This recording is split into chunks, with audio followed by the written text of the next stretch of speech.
What's up, guys? We are back with another Goosebumps review, and today we have the most recent entry in the Goosebumps series. A little late to it, but that's alright. I'm sure you don't mind. We have House of Shivers number 4, Say My Name, Say My Name. Now, House of Shivers as a series, it's been a little slow, but I've been relatively pleased with what's come out of it. My feelings on it will be pretty apparent as we go on. I like the new sort of approach that has been taken with this series. There's chapter names. The books have gotten just a little longer so far. Sometimes that's a good thing, sometimes it's a bad thing. And, the new cover artist, Robert Ball, has been, I'm not going to lie, he's been kind of amazing me with his new covers, right? His cover art is good in a way that it almost seems to bring back the sort of the classic style of what the Goosebumps covers were in the 90s and the early 2000s, but puts a new spin on it, right? Because, they're colorful like Jacobus's. You can tell they're a bit more drawn, right? I wasn't a huge fan of Brandon Dorman's covers, who did work who had the longest running career as a cover artist, I want to say. Did work all the way from Horrorland into Slappy World. The evolution is nice. I like some of the Slappy World covers, and some of his covers are good, but a lot of them have a Marvel movie aesthetic to them, or some of them just seem to completely miss the tone of whatever Goosebumps cover he's either redrawing or putting his own spin on for any of the reprints of an old Goosebumps book or a new book. Some of them have the Marvel movie aesthetic, with some of my least favorites being the classic version of The Headless Ghost and the classic version of Phantom of the Auditorium. Those ones, I believe, are some of his worst. But I will say this. His cover for The Haunted Mask 2 is really good. That cover is really good. But some of his covers aren't bad. I don't mind them, I guess, but again, they kind of just remind me of Marvel movies. They have it reminds. Anyways, again, what's this video about again? Oh yeah, Say My Name, Say My Name. Let's get into it. House of Shivers number 4, Say My Name, Say My Name.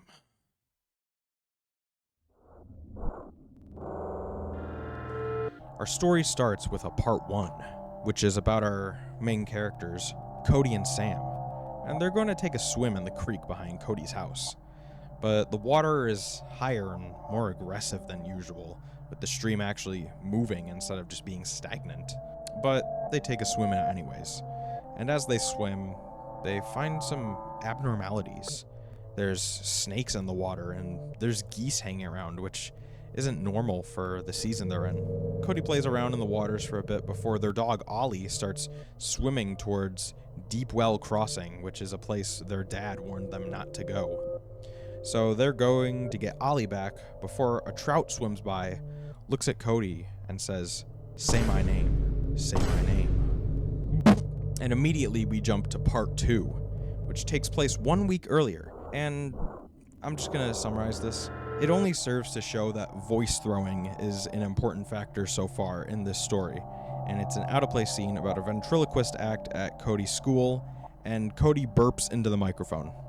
That's all you need to know. Now we're at part 3, which is just back to where part 1 left off, and it starts by simply showing us that the trout speaking was just Cody's friend Sam throwing his voice.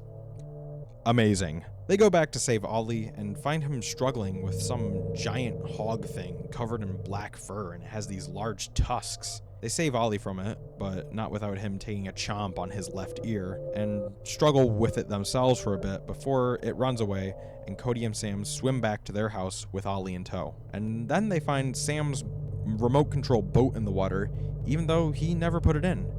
And they're trying to go get it, but they seem to be stuck in place. Every time they move forward, it seems like they don't go anywhere. They're not moving. And they've been swimming as hard as they can. Soon, an overturned canoe bobs by and they grabbed onto it so they can get to shore, and they console Ollie for what happened to him with that hog. The two boys walk through the woods. They've gone a little bit farther downstream than they wanted to, and they're trying to get home. And they meet up with 2 girls they know, Darby and Marissa. And Cody borrows Darby's phone to find where their house is, but the phone just whispers, "Say my name, say my name," which Cody gets spooked by and thinks Sam was throwing his voice once again. And then Ollie suddenly runs into a cabin and seems to go missing.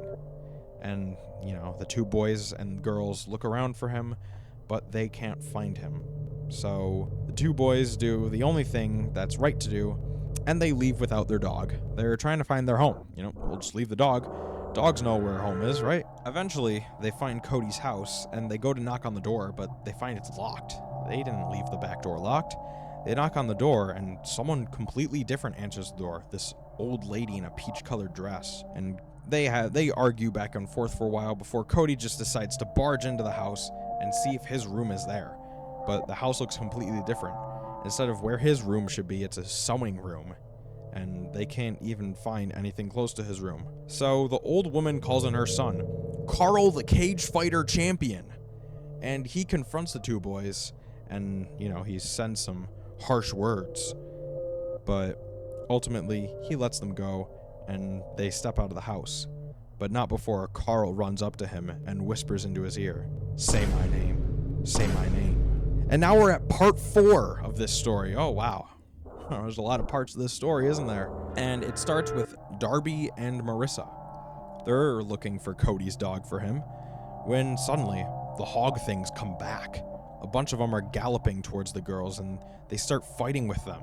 Marissa gets buried in them, and Darby is backed up against a tree, fighting 2 hogs, until a little piglet comes along. And using the piglet, the girls scare the hogs away. But the horror doesn't end for them once they realize their hands are turning into hooves now, just like the hogs have. Now we're on to part 5. Oh wow, part 5. Part 5 continues our story of Sam and Cody as they enter Sam's house. And everything seems normal aside from the fact that his parents aren't home. So they go upstairs after Sam continues to insist that he shows Cody his new game. At the beginning of the story, Sam was telling Cody all about this awesome game he made with AI, and that if he takes a picture of Cody, his data can be sent into the game. I wonder where this is going.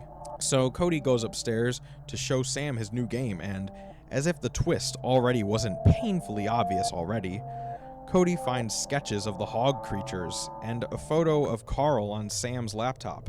Oh no, oh no. Cody and Sam take a run through of the game on the laptop to see what happens, and it shows pretty much what happened this morning. Ollie goes swimming, gets attacked by hogs, random old lady and Carl the Cage Fighter, and whatever.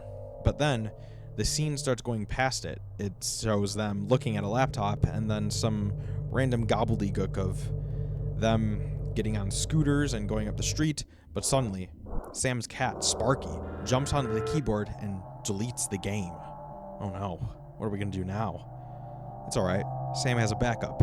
He goes to get it, put it on the computer so they can keep watching, but his older brother, Dougie, comes home from tennis practice, and Dougie talks about some of the changes he made to the game, and that's when Darby and Marissa burst in. Dougie laughing, saying that was the change he made, turning their hands into hooves. So the two girls demand that Dougie take them back to the laptop and fix this. So they go up to the laptop, and Dougie's typing away trying to fix it, but suddenly Sam's parents enter the room, and Dougie suddenly seems frightened of them, revealing that this was another change he made to the game. He put them in as monsters. Who could have seen that coming? And then they eat Cody. So now we're on to part 6. Oh wow, part 6 of this amazing story. Part 6 begins with Cody waking up and thinking it was all a dream. Oh man, it was all a dream. Ollie is licking his face, and Cody tells Ollie all about the wicked dream he had. And that it was all about Sam's game, and he should go tell Sam. But he goes into the bathroom to do his stuff in the morning, and he sees on the bathroom mirror that it says level 2. Oh no, level 2? What does that mean?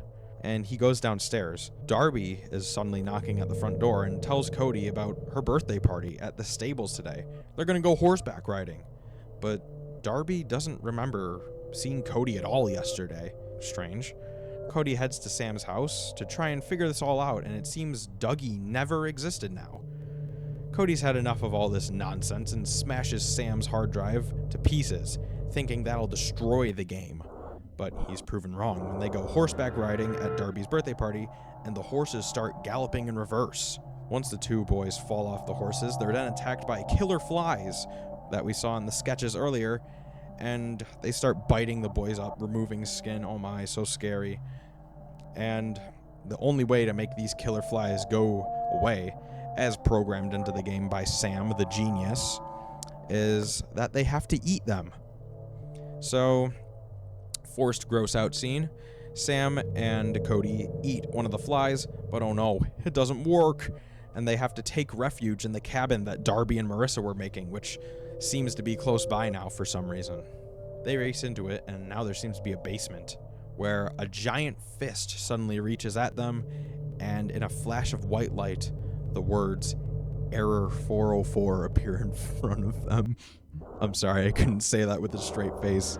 The words Error 404 appear in front of them, and these are the only words on the next 2 pages, which are completely blank besides from Error 404, obviously. Next, Sam yaps about how they're video game characters and not real, they're video game characters. We're in a video game, guys! And all they have to do to escape the game thing is say their name. Oh wow, who could have seen that coming? But they can't, because at this point in the game's story, quote unquote, they've been quote unquote programmed to forget their names. So Sam comes up with one final plan. He yells, "Reboot," which causes the first chapter to start over again, repeating the scene where the trout in the river says to say its name. Say its name. What the fuck is this garbage, bro? Okay, so if it wasn't obvious from my review, or synopsis, more like it, this story is not good. This is pretty bad. It's kind of embarrassing. This feels like cutting room floor Goosebumps edition. It's just a bunch of scenes and ideas cobbled together with the excuse that it's all a video game so that it can make sense, but it's so dumb. Nothing makes sense at all. This is all just a bunch of random shit cobbled together. Just it tries to be sneaky with what's going on, but how can it be sneaky with in the first 50 pages? Sam's like, "Hey, did you check out my video game? Do you want to see my video game?" And Darby mentions, "Oh, Sam, I knew you were making that video game." It's like, bro, it's obvious. Like, you don't have to keep saying video game, right? At least the last 80 pages, they acknowledge, or not even, it's the last half of the book, they acknowledge that they're in a video game. The twist is so easy to figure out less than halfway through the book. And by the time it's obvious, the rest of the book is a slog. And you're waiting for someone to get to the point where they have to say some name. Because obviously, say my name has been a recurring mantra throughout the book. It's the frickin' title. There were so many unnecessary parts in this book, like part 1, part 2, part 3. And the ventriloquist scene didn't even need to be added. It's this short, 5-page thing that only explains that the concept of throwing one's voice is slightly important for the next 20 pages. And then it's just some stupid explanation to make the reader think that something is happening, and they only use this concept twice before the whole thing becomes irrelevant anyways. Another complaint I have with this book is that Sam doesn't talk like a person. He always insists people check out his game. He speaks like a frickin' robot. A lot of his sentences are monotone. The scene where Cody mentions that, he sees the hog sketches. He's like, "Sam, how did you know?" And Sam just goes, "What? Oh, yeah, I put that in the game." That's literally what his response is. It's so weird to read his dialogue. It's obvious to any reader over the age of 10 that it's important because they're in a video game. There's a bunch of other things that don't make sense to me in this book, but I don't want to think about it any further because I'd be wasting my breath. However, I do like the creative choice to make some pages just say Error 404 or restart the first chapter like it's a Give Yourself Goosebumps books, which, if you don't know, is like the Choose Your Own Adventure spin-off series of Goosebumps. There are some times where they have you restart the story just because you made a bad choice. So it kind of reminded me of that. but those are the only two things I can give this book, and in the end, they're very small things. So, where does that leave this book? Well, obviously, you can tell I don't really like this book that much. So, I'm going to be honest. Our last review, we got an S tier. And this review, we're going to go to the complete opposite end of the spectrum, and I'm giving this book an E tier. It's joining the other 6 mystery books, the other 6 or so mystery books in my absolute garbage tier. Books that I would never recommend to anyone, even if they were a Goosebumps fan, unless you're a collector like me. This book is being added to into my infamous garbage tier. It's getting a big, fat, green, slimy E. Well, I hope you enjoyed this review. I tried to make it a little fun since I don't really have too much to say about the story of this book because I don't think there was much of a story to begin with. So, I hope you enjoyed this review. Next, we are going to be returning to Series 2000 for the moment because those were the books I needed, so I just bought a bunch. And we are going to be heading to Return to Ghost Camp, a supposed sequel to one of the original series Goosebumps books, Ghost Camp, which is one of my favorites. So we'll see if it lives up to the hype. I have heard in the Goosebumps sphere that it does not, but we'll see what my thoughts are. All right. Hope you guys enjoyed. Peace.